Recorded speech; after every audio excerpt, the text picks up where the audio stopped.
Olá, sejam muito bem-vindos ao segundo vídeo da série, intitulada A Bíblia é contra a riqueza? E neste vídeo eu vou considerar o seguinte tema: é errado querer ser rico? Bem, quando essa pergunta é lançada, é provável que o texto que venha de imediato à mente é o texto, a passagem de 1 Timóteo capítulo 6, versículo 9. Onde fala que os que querem ficar ricos caem em tentação e em laço, e em muitos desejos insensatos e nocivos que lançam os homens na destruição e na ruína. Assim, olhando para esse texto de forma isolada e dentro de uma interpretação literal, é provável que uma pessoa estaria disposta a responder com um retumbante sim. Que sim, é errado querer ser rico. Porém, devemos analisar a Bíblia como um todo. E o que a Bíblia tem a dizer sobre esta pergunta? É errado querer ser rico? Bem, para considerar essa questão, eu vou me reportar à história de um homem chamado Jó. A história dele encontra-se no livro que leva o seu nome, o livro de Jó. Lá no capítulo 1 do livro de Jó, a Bíblia fala que Jó era um homem muito rico e também muito fiel a Deus. Lá a Bíblia diz que ele possuía 7.000 ovelhas, 3.000 camelos, 1.000 bois e 500 jumentas, além de muitos servos. Aí a Bíblia conta que Jó teve uma grande falência financeira e perdeu tudo. E para piorar a situação, ainda ele foi acometido por uma grave e dolorosa doença. Após algum tempo, Deus o restabeleceu a sua saúde e devolveu-lhe o vigor físico. Agora Jó estava são e também tinha vigor, tinha energia. Mas ele continuava pobre. Então a grande questão é: o que Jó decidiu fazer naquela situação? Será que ele decidiu adquirir apenas o necessário, o suficiente para manter a sua família?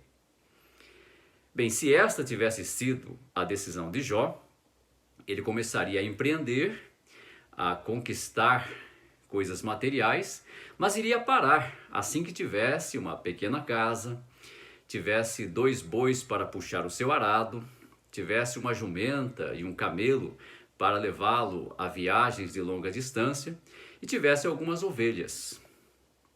Mas foi esse o resultado do empreendimento de Jó? Não. A Bíblia diz que ele não só recuperou tudo o que havia perdido, como também dobrou a fortuna que havia tido. Isto mostra que Jó, no mínimo, havia decidido recuperar o que havia perdido. E com a bênção de Deus, ele dobrou a sua grande riqueza.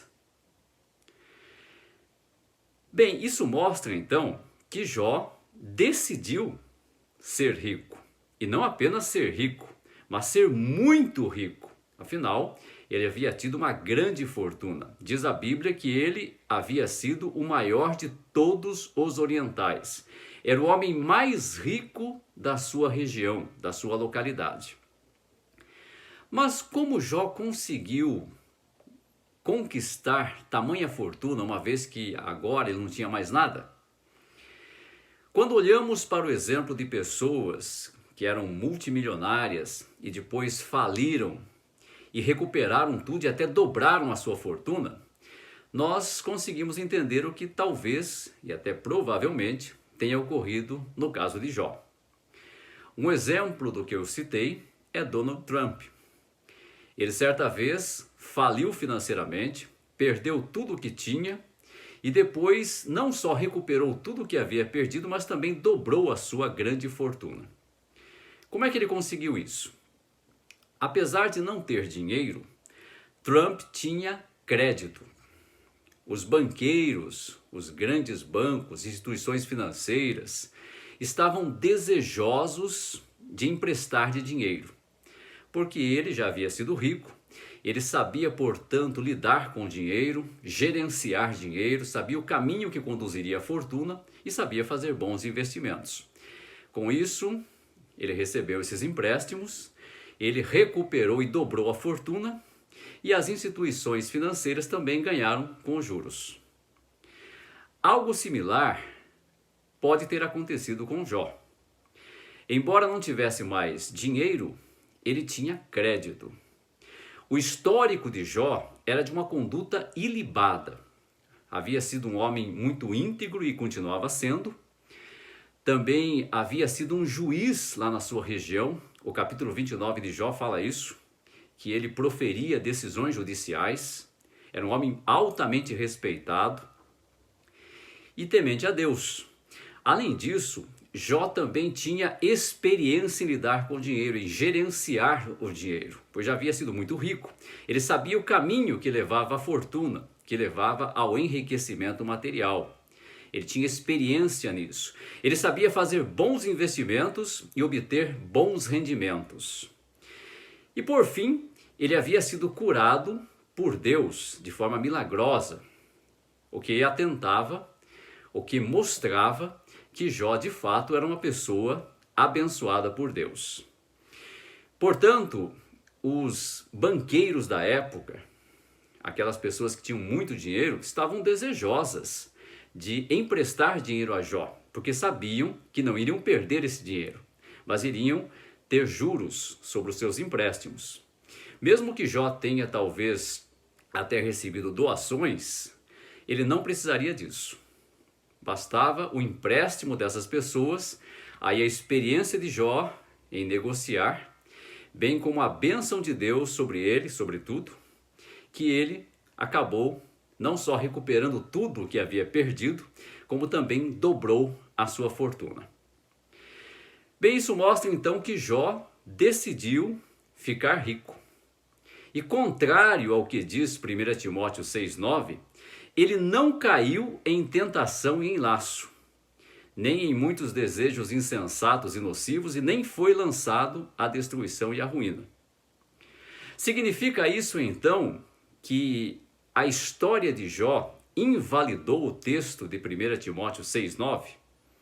Não, porque a Bíblia não se contradiz. Na realidade, o que ocorreu com Jó invalidou sim a interpretação literal e isolada que alguns fazem desse texto. Mas o que então significa o texto de 1 Timóteo 6,9? Qual é o seu significado? Qual é a sua interpretação? O versículo seguinte nos ajuda a entendê-lo. Lá em 1 Timóteo 6,10 diz que o amor ao dinheiro é a raiz de toda sorte de coisas prejudiciais, e que alguns, por procurarem alcançar esse amor, foram traspassados com muitas dores. Ali cita o amor ao dinheiro, ou o amor indevido, o apego indevido ao dinheiro. Porque o amor correto ao dinheiro, todos nós devemos ter. Toda pessoa de bom senso, toda pessoa que esteja de posse das suas plenas faculdades mentais, não queimaria dinheiro, não jogaria dinheiro no lixo, não iria fazer maus investimentos de propósito, não iria gastar desmedidamente. Então devemos ter o correto amor ao dinheiro. Mas o texto fala do amor incorreto, do apego indevido ao dinheiro, que seria colocar o dinheiro acima de valores que são superiores a ele, acima de Deus, da saúde e da família. Portanto, os que querem ficar ricos, no caso, são aqueles dentro do contexto do amor ao dinheiro. São os que amam indevidamente o dinheiro. Neste caso, eles caem em tentação e em laço.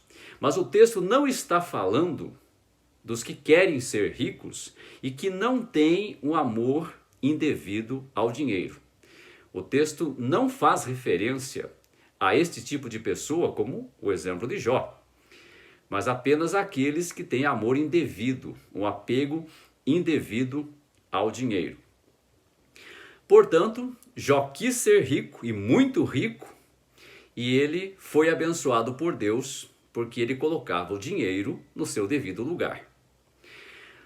Outra coisa que ajuda a determinar se é correto ou errado ser rico é a questão do porquê. Por que a pessoa quer ser rica? Por motivos egoístas, para satisfazer suas ambições, seus desejos, ou por motivos altruístas, para ajudar outros humanos, para ajudar os animais e para contribuir com o meio ambiente. Neste caso, nós temos o exemplo de Tony Robbins. Quando Tony Robbins era criança, a sua família era muito pobre. Eles mal tinham o que comer. E num certo dia, no dia de ações de graças, um estranho, um desconhecido, levou até a casa deles provisão material, levou alimento para aquela família. E isso foi fundamental para Tony, porque o pai de Tony dizia que ninguém se importava com ninguém. E o fato de um estranho ter levado provisões materiais para a sua família quebrou aquela crença distorcida e limitante. Tony então decidiu também ajudar pessoas. Quando ele tinha 17 anos, embora ele não fosse rico, ele continuasse pobre, ele já ajudava 2 famílias. Ele levava cestas básicas para 2 famílias. No ano seguinte, ele passou a ajudar 4 famílias. Depois ele estudou a PNL, a programação neurolinguística, e ele se desenvolveu muito nessa área, nesse segmento, virou um grande estrategista, foi para a televisão. E em 2014, Tony Robbins, com todas as suas instituições, já ajudava por ano, já alimentava por ano 4 milhões de pessoas. Foi então que ele lançou um novo livro, o livro Dinheiro, Domine esse Jogo. E o objetivo dele ao lançar esse livro, primariamente, foi alimentar mais pessoas. Ele inclusive doou toda a renda que iria obter com o livro para alimentar mais pessoas. O objetivo dele era alimentar de 50 milhões a 100 milhões de pessoas. Como eu já disse, ele alimentava 4 milhões de pessoas por ano em 50 países diferentes. Então, o exemplo de Tony Robbins mostra que a pessoa que quer ficar rica, que quer ser rica, com objetivo altruísta, obviamente é elogiável, é algo muito bom. Então, respondendo à pergunta, é errado querer ser rico? Quando a pessoa coloca o dinheiro no seu devido lugar e a pessoa é altruísta, é evidente que não é errado querer ser rico. Muito pelo contrário, é um propósito a ser buscado a fim de poder ajudar muitos outros humanos, animais e o meio ambiente.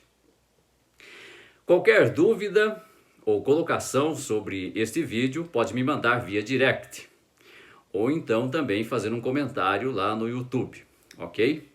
No próximo vídeo eu vou falar sobre o seguinte tema: o dinheiro é sujo? Algumas pessoas infelizmente receberam esse conceito desde a infância, ok? Então fique atento ao próximo vídeo. Um grande abraço e então até o próximo.